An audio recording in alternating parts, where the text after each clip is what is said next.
So thank you for those of you that are attending. We're very excited. Laura is actually our first guest speaker of 2021. So we're super excited about that. She's going to bring you a ton of knowledge in the next hour-ish. And we're doing this a little differently. I'm actually going to be sharing my screen with you and running some of this presentation, and she's going to share her knowledge. It's unfortunately we can't all be together quite yet. Hopefully in the fall, we'll be able to do something like this, or next winter, we can get you guys all ready to plant for 2022 in person and enjoy some fresh veggies all in the same room, which would be very exciting. But for those of you that don't know, my name is Rebecca. I am the Director of Marketing Outreach and Events at Wildcare. I am also newly, as of yesterday, our volunteer coordinator as well. So if you made a donation tonight, thank you so much, because every $5 actually does help us save a life. And if you would prefer to give us your time as opposed to your dollars, you can email me for this year's volunteering opportunities. We are full in baby season right now. We have like 30 or 35 orphan baby squirrels in-house. A bunch of mice there in-house. Right now, we actually ran out of tissues. We have so many cute little butts and faces to wipe. So if you'd like to make a donation, you can do that through our Facebook or always on our website to help us feed those guys. You can always shop our Amazon Smile wish list and get us some of the things that our guys need. And baby bird season is right around the corner. So we will be sharing some nesting facts with you and how to keep orphan animals with their parents. But before we do that, tonight I am very excited to introduce you to Laura Kelley. I'm going to share my screen so that you guys can see all of her amazing qualifications here. And okay, here we go. So Laura's going to talk about planting a native garden and actually a lot more. She's going to talk about farmers markets and all sorts of things. Laura is from Protect Our Cape Cod Aquifer, and she is also the owner and founder of Littlefield Landscapes in Eastham. So I am going to stop talking, and I'm going to start this little presentation with Laura introducing herself. Hi, thanks for having me. I'm really looking forward to this. Sorry, it's been a long day, so my throat will be a little scratchy, but I'm here in good spirits and really glad to help out my community in another way, just by sharing some knowledge. We all have valuable information to share, and I'm honored to have a chance to speak tonight. So thank you very much. I created Littlefield Landscapes in 1992, a long time ago, and I've been planting native vegetation with organic land care since then, and even before then. I grew up on a sheep farm, and it was just obvious how to maintain animals and plants without the use of toxins. And it's something that, unfortunately, we have gotten to these conventional ways, in a general sense, for lawn care and land care. And, I swear you can grow grass without chemicals. And so I prove it every single day, for one backyard at a time, shifting from conventional to non-toxic land care. And I really found that giving food sources to animals that are native animals, as well as growing foods for ourselves, is becoming more and more evident that it's a necessity. So I'd love to, get more depth on those topics.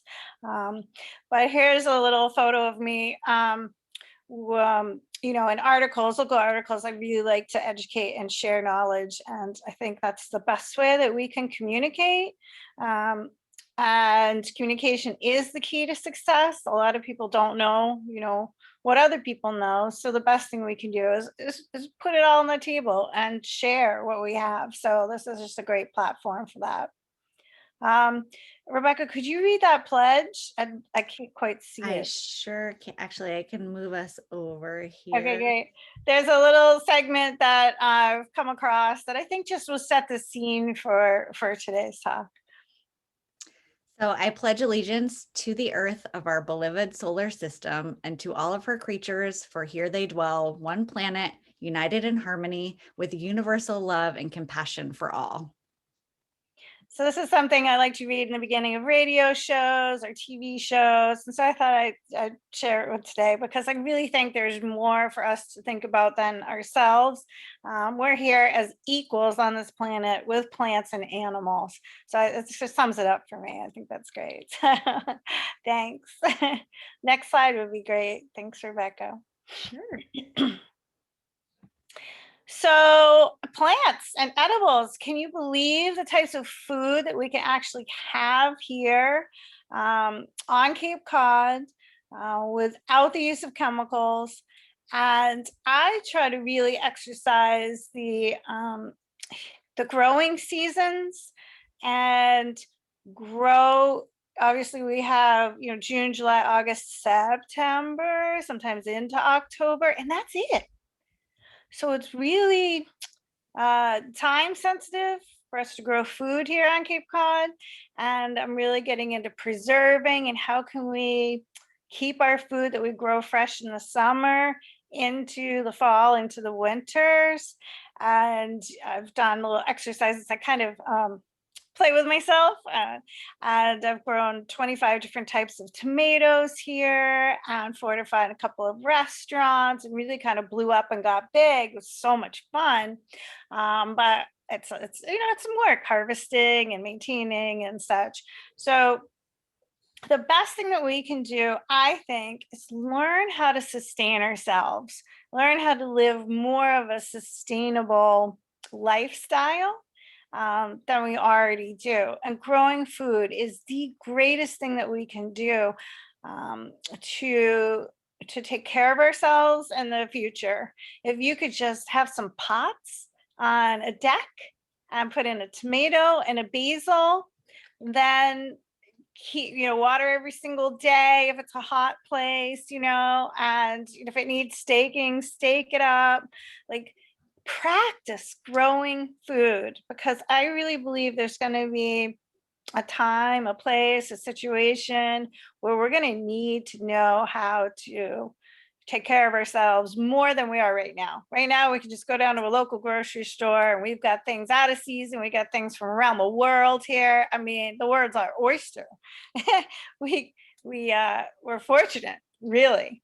But if for some chance the system changes or shifts or, deliveries aren't getting, they're not occurring, what are we going to do? We kind of had that thing with the toilet paper, right? Everybody bought toilet paper. There wasn't any available. Imagine that if it was with, I don't know, like breads or milks or some basic things that we really need. So I love the idea of thinking about growing food. And so here's a couple pictures of strawberries, hot peppers, basils, cherry tomatoes, and of course a green pepper with a couple of pollinators, native pollinators on them, are lady beetles. Did you know lady beetles are meat eaters? No way. Yeah, believe it or not, ladybugs. You can get, I think it's like 500 of them for $15. Agway has them just in one point of time in the spring, like maybe in 2 more weeks or something. And you just introduce them to your garden late in the afternoon, give some water to your plants so they have water when they come out. And you just sprinkle your little lady beagles around your gardens, and they eat things like the white thrips, and there's a whole list of non-beneficial insects that these beneficial insects will survive on. So it's a way to combat nature with nature. And this is just the strategy that I do every single day when I come to a campus and I see a problem or somebody calls me with an issue. And, I said, well, how is nature going to handle this? What would happen in the woods or whatever the topography of land is. So that's kind of my mentality, and to bring it to somebody's backyard and then, set them free and give it 3 days and watch a population change and blah, blah, blah. It's just fascinating work, really. I'm not a biologist, but I really think I play biologist. I love it.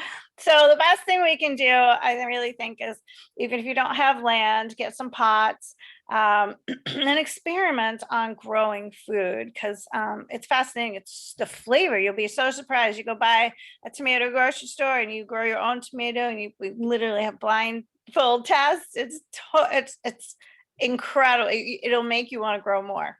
It's just so fascinating to look at it that way. So next slide, please. Now, this is what we can do for helping our native pollinators. They're here, and we're taking up a lot of their land by building houses and streets and parking lots. And so giving back to nature, what's already here, is the best thing that we can do with our properties. And so creating what I call meadowscaping. So introducing anything that flowers, anything that's going to flower. Most flowers come up for 2 weeks on average. They don't last very long. So you have to think about succession of time. Like right now, the pansies and the daisies and the daffodils, and then it starts shifting into the more summer, into the more fall, and then the winter, of course, everything hibernates.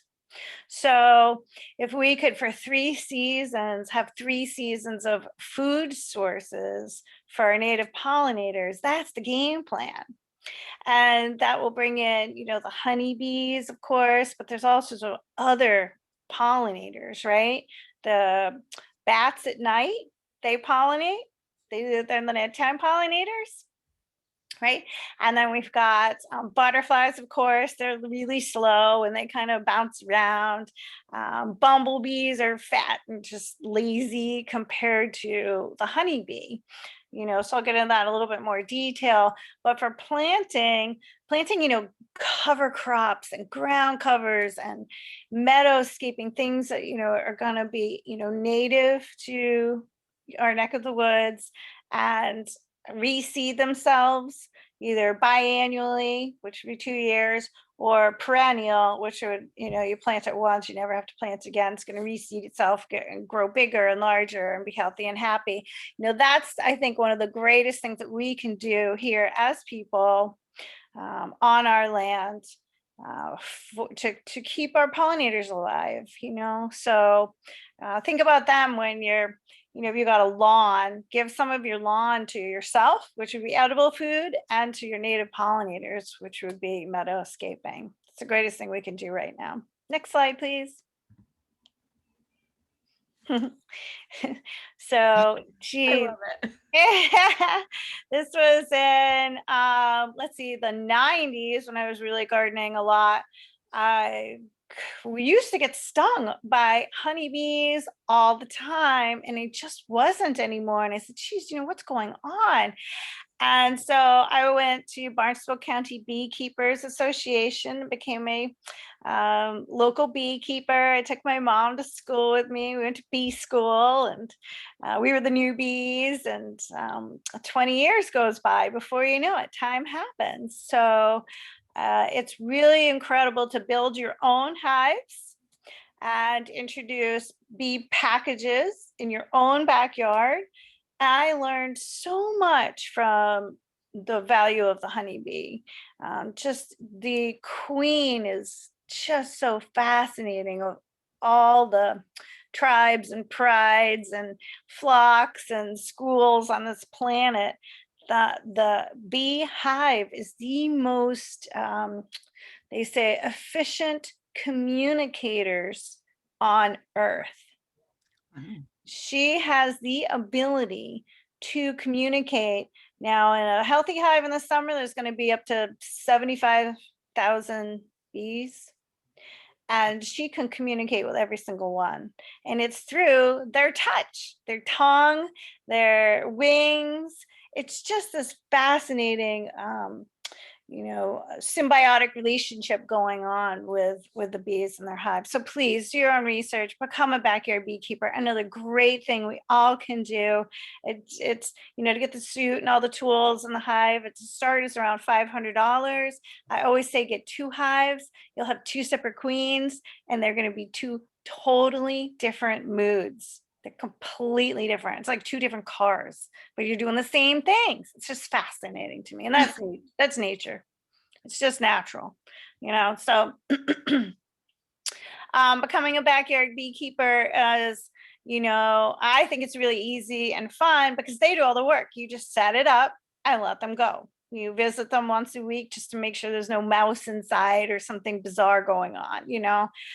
They do give honey once in a while, which is great. I always give it back to them unless there's really like hundreds of pounds and I just, you know, enjoy it. But that's their food source in the winter. So I usually try to give it back to them.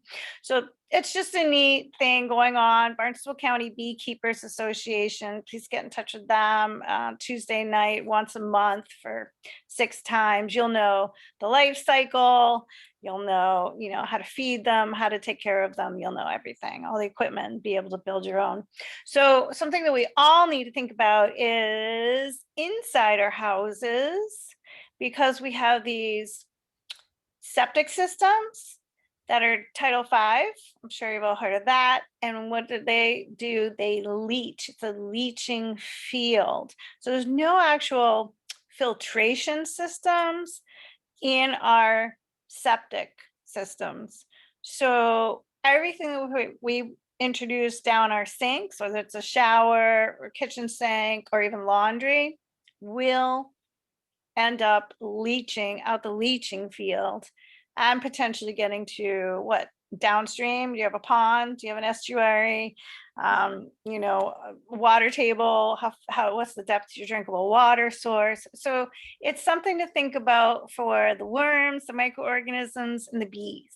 So I really think that it's up to us to decide what we choose every single day, to what we purchase and introduce inside our houses. It's just going to get outside. It's inevitable. It doesn't break down. Windex is actually, oh gosh, you have to wait for toxic waste day to recycle Windex properly. That's how bad Windex is. And we don't know these things. It's just fascinating to find out. So thought I'd share. Neonics, really quickly, when you go purchase a plant at a chain store like Home Depot, all their plants have neonicotinoids introduced into the plant.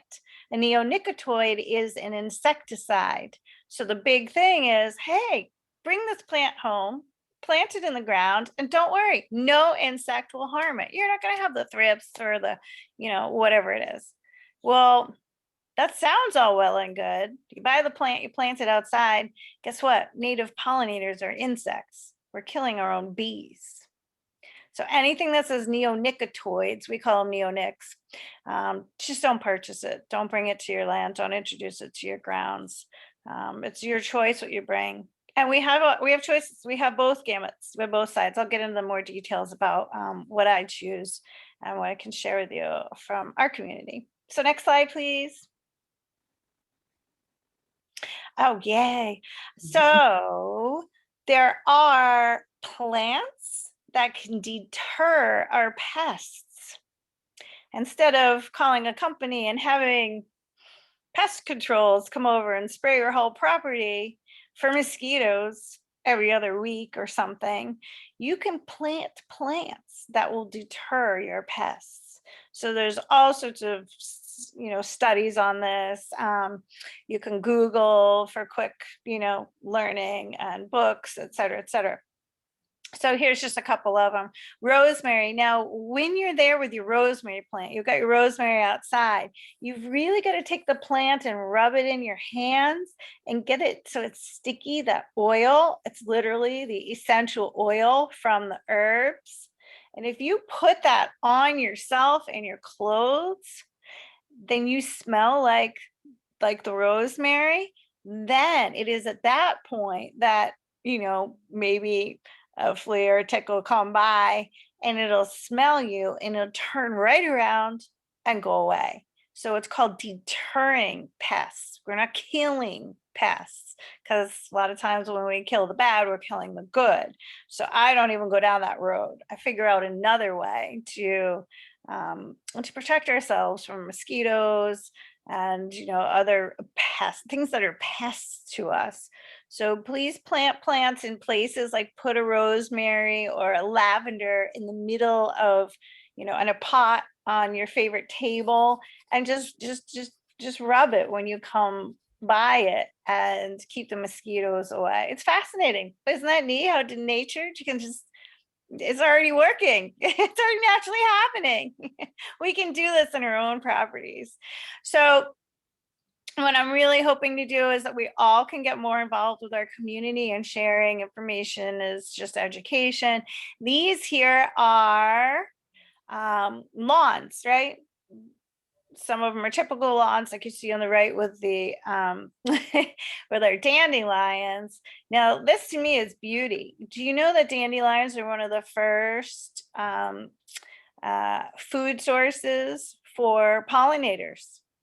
So this is pollinator food. This is food, and here we are wanting to put chemicals on the food that then the plant, then the pollinators eat. It's just this crazy circle for those that have to have the perfect Cape Cod or whatever it is, conventional lawn. They do spray to kill dandelions. Well, dandelions can be used for teas and tinctures. There's so many beneficial parts to this plant. I say set them free, let them go, have a good time. Now, next to that is clover. This is a clover lawn, and then you see the clover flowering, the white flower. Again, another great pollinator food source, right? And so clover lawn, this is particular, white clover lawns grow to 6 inches in height and stop growing, and then they flower. And so ultimately, if you have clover lawns, you don't need to mow. And clover loves it here on Cape Cod. And so you can really throw out some clover seeds, make sure you water. They have to germinate. It takes 3 days to germinate. How fascinating is that? In 3 days, you're going to see little green coming around your lawn. And it likes it here, so you don't have to water all the time. It already likes it here. You just water to establish. And of course, if we have 10 weeks of drought, feel free to help them along, right? But once it's established, set it free, let it go, grows to 6 inches and stops growing. So some people want to mow once a month. You can, but you don't have to. You don't ever have to mow your clover 0 times. So that's fascinating. I love clover. Clover's nitrogen fixator. It takes it from the air, puts it through its own system into the ground, and really brings nitrogen to the soil, which is what we want to do. We end up feeding fertilizers, right? Fertilizers have nitrogen and phosphorus in them, but phosphorus should only be used in emergency situations. What it's doing is we're finding it in downstream. We're finding this problematic in our ponds. And what it does is it makes the pond algae grow more than it should. And that is extremely problematic for creating cyanobacteria, where dogs can't even drink out of these ponds. It's deathly to them.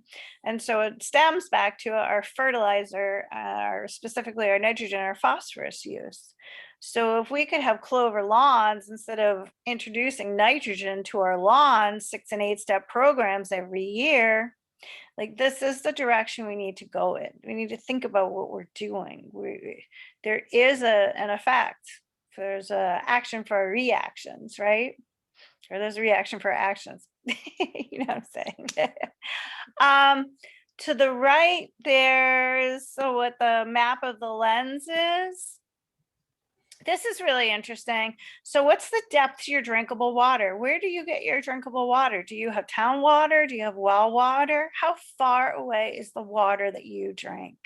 We're affecting it wherever we are, regardless. Well, there's 6 lenses on Cape Cod, 5 are drinkable. This map shows them all. The average depth for our drinkable water is around 25 feet. So that's it. It's 25 feet. That's it. And our sandy soil, how cool is that? So everything's going to permeate right through. We're fortunate to live on a sandbar and be able to have the ability to grow food and lawns and have drinkable water here. And the less we do, the longer resources are going to last. So I really say water less, mow less, feed less, get more. It's really easy. If you have a typical lawn, mow once a month, water an inch a week. If it's already established, you don't need to add any nutritional value whatsoever.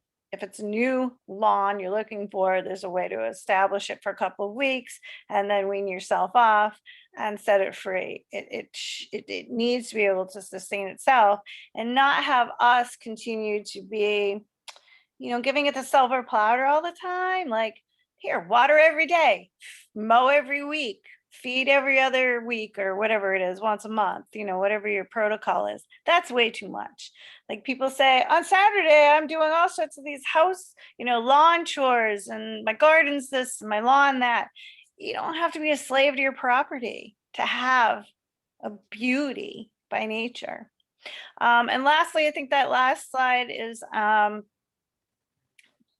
grass, right? Root systems and how big they can grow. So the less you do, the more your plants, let's just say all of them, not just grass, your root system grows. So if you water less, it's got to reach more for water. It's almost like stressing it out a little bit. And it does, it grows. And so I say this in the best of intent, I stress all my properties, and to a point where they can sustain themselves and they're not reliant on us. And it's cheaper, it's easier, it's cost effective, and it works. Who knew? So that's my goal, is to make a big root systems so plants can take care of themselves a little bit better. If anybody has questions, feel free to jump in along the way if there's a particular slide you're wondering about or something. So go ahead, Rebecca, next slide would be great.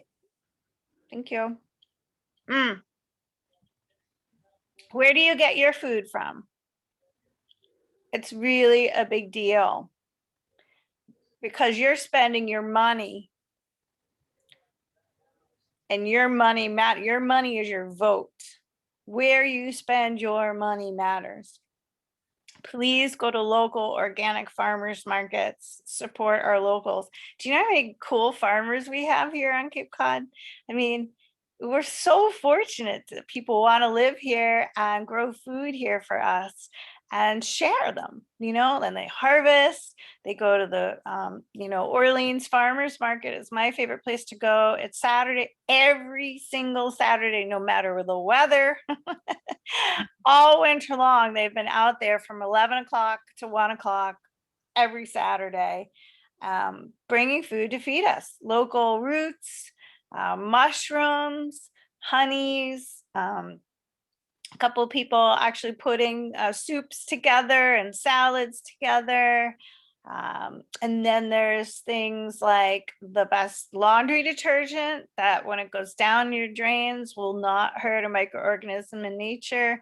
Toothpaste, keeping plastic out of our daily routines and giving alternatives for that. I mean, it's incredible we have here in our little markets, and we need to support them. If we actually supported them, they would create a demand, right, for them to grow more. And then the circle of life in our community, I would love our community to be able to support itself. That's just the circle of life we need to strive for and go in. And it helps with you and every purchase you make. Do you know if you go to Stop and Shop, that's a chain store, your money goes to Monsanto and Bayer? Bayer just bought out Monsanto a couple of years ago. So that's a big deal. We don't realize where a dollar really goes because we don't watch it. We can't see it. But fascinating, it's not getting to the farmers. It's going to the mass, they call it big agriculture. So we just need to be careful where we spend our money right now, because it does matter. And each one of us really matters, because if I did it and Rebecca did it, and we all did it, could you imagine cumulatively we made the difference? So each one of us does matter. We think we can't, do it on our own. We're not doing it on our own, but it does start with us. So think about that. You buy organic. I mean, 100%. If you're not buying organic, you're getting RGBH growth hormones. That's in cows. The milk, the pus. I mean, it goes from bad to worse. It's like a ricochet effect, so you have to think about what you're purchasing and always get organic. Like, it's only $1 more. It's not twice the price, and you're worth it, right? Because then you're not getting glyphosate, Roundup, GMOs, like all these things that they don't even put them on the labels. It was 1992. They said you don't have to put that on labels anymore. So it's been a long time. This is like in our food systems. So again, the best thing we can do is grow our own. If you can't grow your own, go to your local farmer's market and support things like Matt's Organics. That's where I get my seeds. They're called seedlings. So they're about, 4-inch squares and 3-inch rounds. They're different containers. They're about $5 a piece, and you can get the basils that take so long in your house to grow in your window, and then they just get spindly, and you go and you plant them and they flop over. But for $5 you could have a nice full one.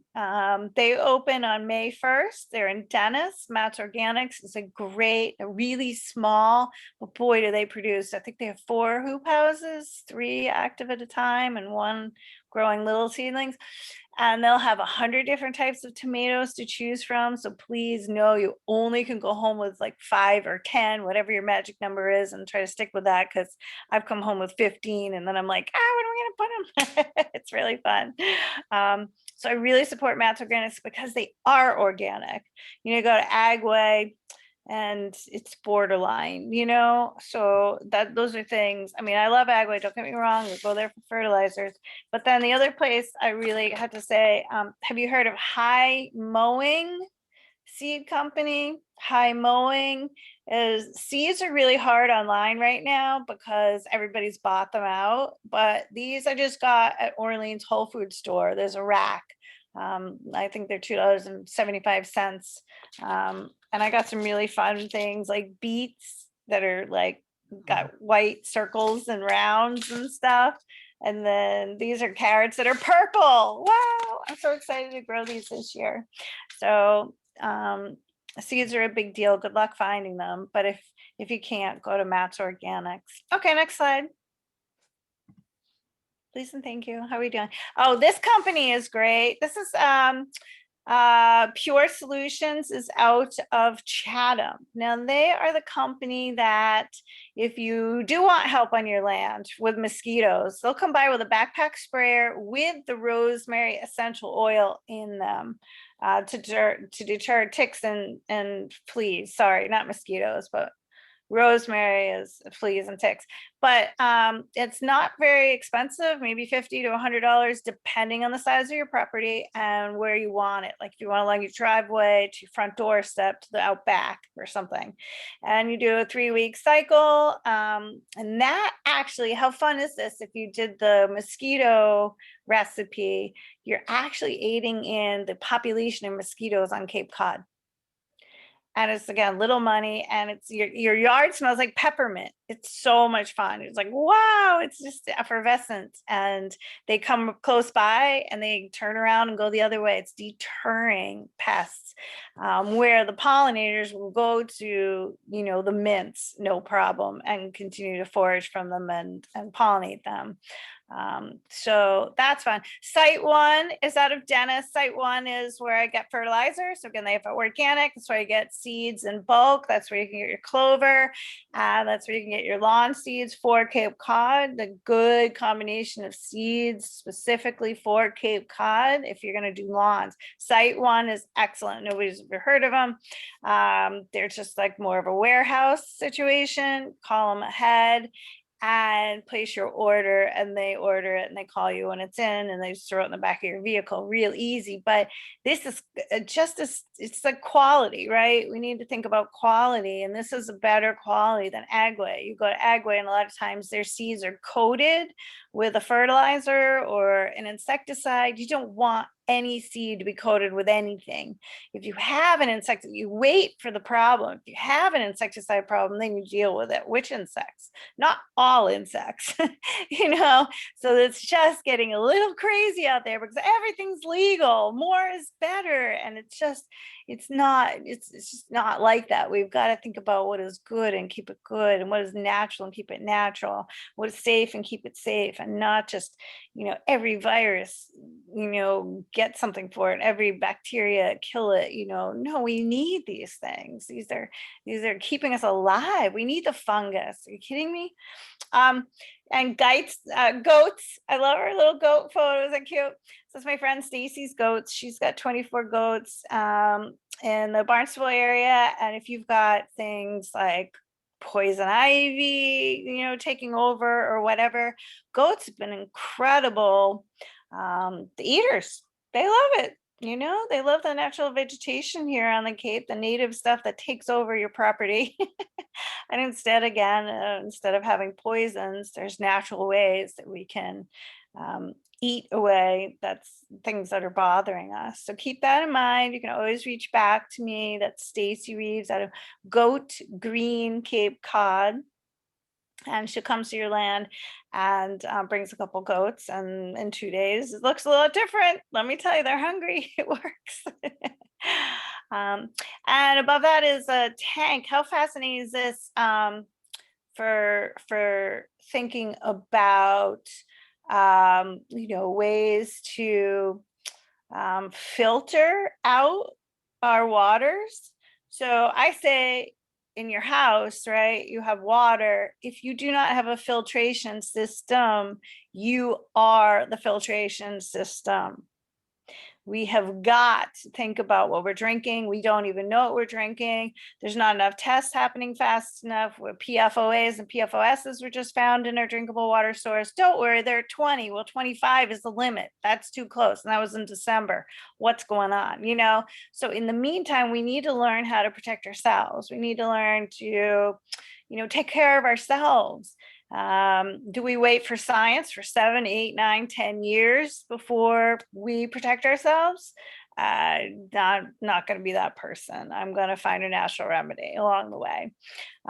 So what's really neat in this particular slide is showing the oysters, like one oyster. Can you imagine? This is what they do all day. And so we have our ponds, we've got our estuaries, we've got our bays that are showing signs of, you know, red tides. Our oysters are working towards, you know, aiding in that. And it's just up to us what we're going to do on our land. When it rains, it runs off, right? So the state says after 3 inches of rain, so if it rains night, day kind of thing for 3 inches, the state shuts down all with resource beds. So the oysters, you know, I don't know what you're getting. You're getting razor clams, you know, things like that. Because of the runoff from our properties gets into those areas, and it could be potentially unsafe. Isn't that crazy? It blows my mind. Who knows this stuff? You know, but it's happening. So we really have an effect on our land in our oceans. So people are like, yeah, I live 5 miles away, no big deal. Well, it kind of is. It's gonna happen sooner or later. It's either going this way, runoff, or this way, permeating down. Oh, my little dog is now saying hello. Next slide, please. Thank you. Seeds. Collect your seeds. Oh my goodness. You know, if you go to a store, you go to a farmer's market and you get a pepper and you open it up, and of course you just take the core out, and you don't actually, you know, you get rid of those seeds. Try saving them.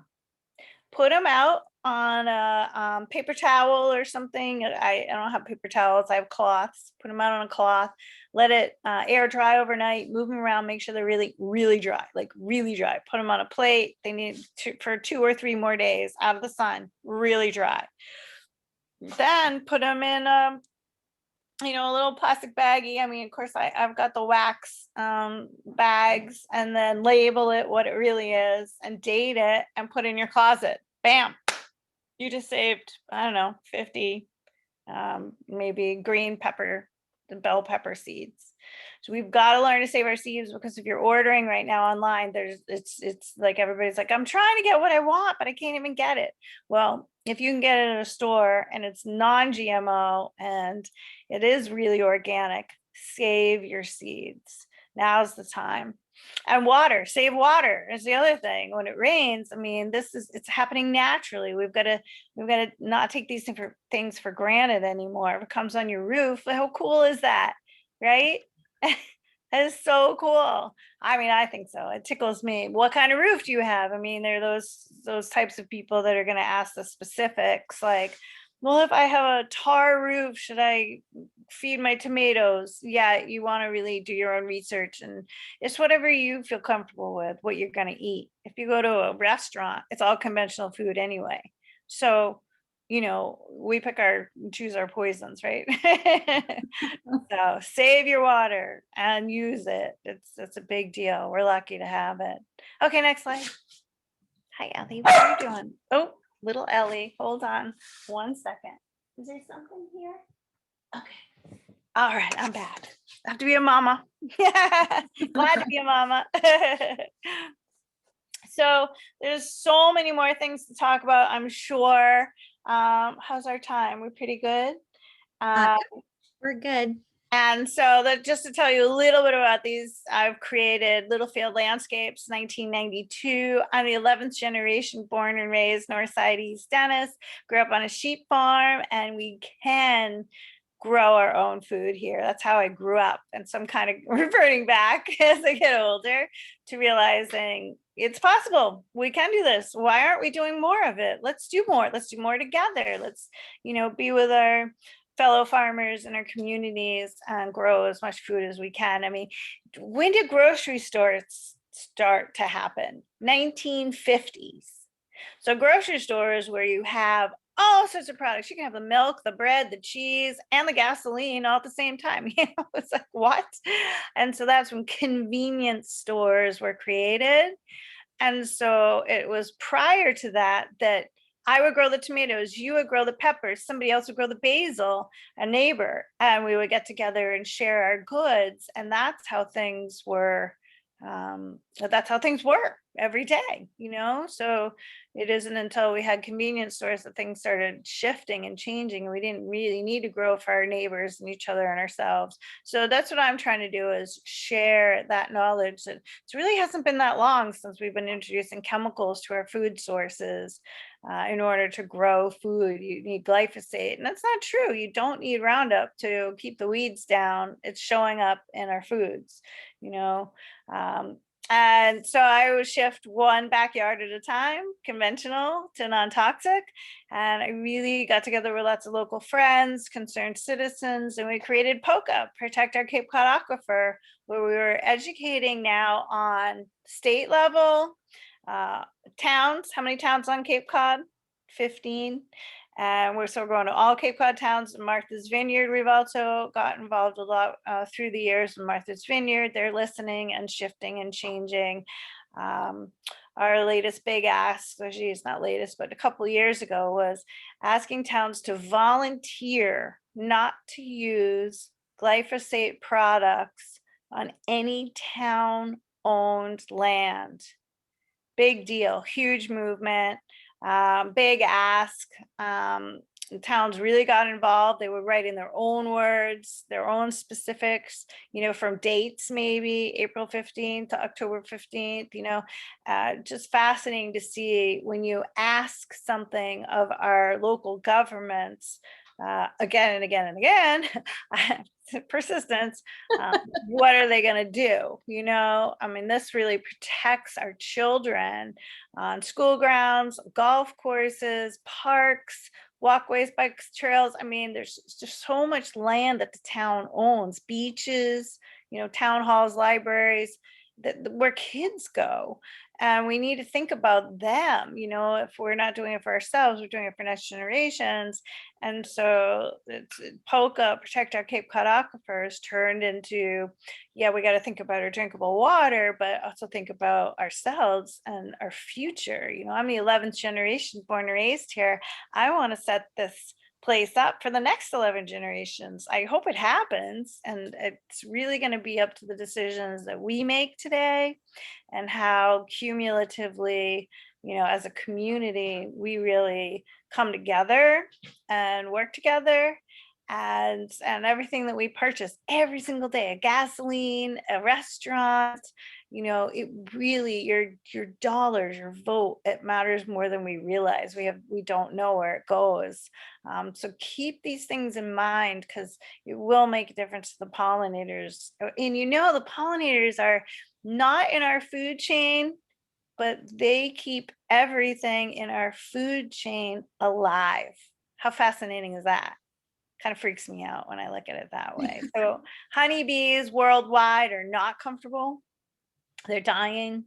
They're the canaries in the coal mine. They're showing us that this planet has got too much chemicals on it. It's not, it's in the air. Chemicals is just a big, vague word, I know, but it's in the air, the water, our foods, it's wherever we're turning right now. And so those, these little itty bitty creatures are showing the signs. They're so little. We're bigger, so we're not feeling it. But trust me, we're getting it. And so we need to think about them, because they keep our food alive. So anyway, this is where POCCA is really getting our local town and then state governments involved. We just asked MDAR, Massachusetts Department of Agricultural Resources, to not allow neonicotinoids, and they're working on that, just kind of downsizing neonicotinoids in our plants that are killing our honeybees. So there's lots of levels to this. Take care of your own backyard. That's the best thing you can do. If you can get involved with your community, that's great. And if you want to play with me on some state level legislation, we've got bills that need passing, again, to protect us and our water and our greatest natural resources here. It's up to us. If we don't actually step up and try, then they're going to go on business as usual. And so there are times of windows of opportunities where we can write to the state. And if, again, if power and numbers would prevail, that'd be great to be able to give Wildcare some information. If maybe you guys want to get involved on those levels, that'd be great. So thank you for having me. Oh my gosh, Laura, thank you so much. I don't see any questions from anyone, but if you do have follow-up questions, or if you need business information, you can always email me. My email, again, is the one that you got when you registered for this, but it is events@wildcarecapecod.org, and I can always pass on your information or get stuff from Laura. Okay. I do think I don't know if you guys can see this. We have a new kitten who's like really wants to be a part of this Zoom. Sorry. I am going to put together a list of some of this stuff at your websites, Laura, and we'll be posting that to our website. Each one of these talks, we're going to try to give you guys the resources to sort of go back. So if you missed anything, we're going to try to add all of that stuff to the Wildcare website as we go this spring. So thank you all for joining us. Thank you so much, Laura. This was huge. It makes me want to go out and buy like 100 raised plant beds and just like get down to business. Oh, I love it. Oh, that's great. We really appreciate it. Thank you everyone for joining us. We did record this. We'll be adding it to our Zoom. To our YouTube, along with the rest of our Wild Wednesday series. And you'll be seeing notifications about the other things, rodenticides, pesticides, all sorts of stuff we're going to be offering this spring. So again, thank you, Laura. If anyone has any follow-up questions, please be in touch, and have a great night. Thanks for joining us for Wild Wednesday. Thanks, Rebecca. Bye, thank you.